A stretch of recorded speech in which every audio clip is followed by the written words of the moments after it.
आज नेपाल बिरता मोर राधिका लोहार उसको बुढा सन्तोष लोहार बिहा भएर 13 साल भयो। नेपालमा धेरै ट्रिटमेन्ट गर्यो पर रिजल्ट पाएन।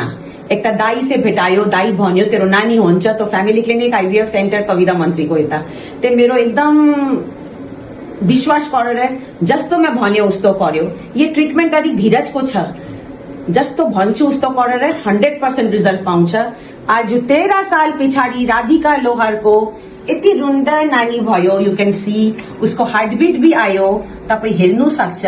हार्टबीट आनुको मतलब छ भाइबिलिटी, इसका मतलब नानीको कनेक्सन आमा से भयो। आनु हामीरो नेपालको मान्छेको लागि राधिका के भन्छ अलि सुन्ने।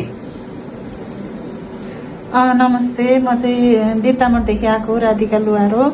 मेरो चाहिँ बच्चा नभएर बे गरेको 13 साल भयो। बच्चा नभएर एकदम तनाव भइरहेको थियो। अनि मेरो एकजना दाइले यहाँ लिएर आउनुभयो कविता म्यामकोमा। उहाँकोमा आएपछि म एकदम खुसी छु। मेरो आज एकदम सक्सेस भएको छ, म धेरै खुसी छु। जब नानी थियो न तपाईँको कस्तो लाग्थ्यो? मैले कस्तो मलाई आज बिहानसम्म धेरै तनाव भएको थियो, कस्तो हुन्छ के होला भनेर। अहिले चाहिँ म एकदम धेरै खुसी भएको छु। हजुरहरूको पनि कसैको अब बच्चा छैन भने कहीँ नदेखाई कहीँ नगइकन यहाँ आउनु कविता म्यामकोमा, तपाईँहरूको एकदम सक्सेस हुन्छ। म चाहिँ एकदम खुसी छु। धन्यवाद।